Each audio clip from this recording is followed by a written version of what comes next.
Transfo. Ce projet, il est porté par Jean-Daniel Bernier, par Laurent Choucroune, par Frédéric Ponce, par moi-même. Et l'idée, c'est, quand vous avez 15 ans, vous sortez de la 3e, vous arrivez en seconde. Pour certains, c'est dur. Pour certains, c'est très bon. Pour certains, c'est dur. Ils vont aller jusqu'au bac, ils vont bien galérer avant de commencer à 18 ans à faire l'école suivante. L'idée, c'est de se dire, on va créer l'école des transformeurs parce qu'à 15 ans, vous êtes pour la plupart parents comme moi, à 15 ans, on est déjà suffisamment débrouillard et souvent, on a pour certains les idées très claires. Il y en a qui vous disent, je veux être médecin. Il y en a qui vous disent, je veux être architecte. Et il y en a qui vous disent, je veux être entrepreneur, ou je veux transformer les choses, ou je veux faire du business. Et bien là, plan galère, quoi. Le gars qui veut partir faire du business en apprentissage à 15 ans, ça n'existe pas.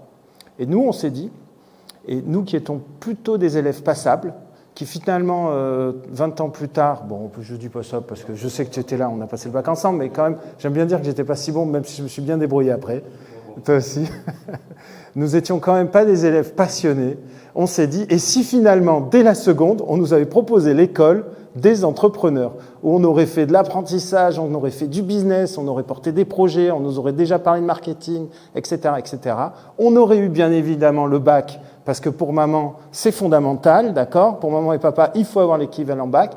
Et ensuite, on continue peut-être sur 2 ans, donc seconde, première, terminale, première année, deuxième année, l'équivalent d'un bac plus 2, mais qui correspondra à un bac plus 5.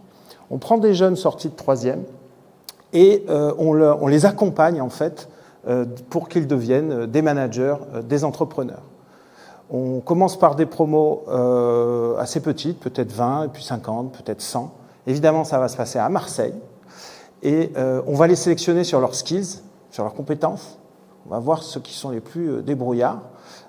Et on va les accompagner et leur faire vivre toutes ces belles expériences entrepreneuriales, ce que c'est que gérer des associations, ce que c'est que de travailler en équipe, ce que c'est de partir à l'international, et on va leur donner la possibilité, dans le cadre de notre école d'entrepreneurs, de réaliser des choses assez extraordinaires.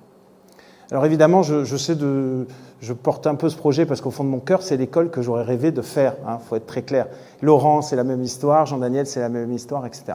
Donc si vous vous sentez interpellé par ce projet et si vous avez d'autres idées d'entrepreneurs qui pourraient se joindre à nous sur ce projet, on pourra le faire. Alors dès le départ, je me suis dit, mais on pourra assez facilement trouver 50 boîtes qui l'ont fait comme sur le projet de la plateforme. La plateforme m'a inspiré, ou l'école 42 m'a inspiré. Quand Xavier Niel crée l'école 42, c'est qu'il a besoin de codeurs.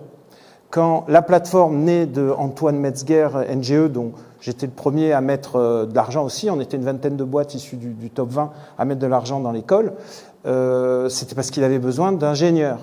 Moi, j'ai la conviction qu'il y a plein d'entreprises ici qui ont besoin d'entrepreneurs, qui ont besoin de commerciaux, et donc ça pourrait être l'école où en fait vous allez sortir vos commerciaux. Soit ils payent l'école, soit on paiera pour eux, puis ils nous le rendront parce qu'il faudra bosser pour nous à la fin, etc. Okay ? Voilà l'idée générale. Alors,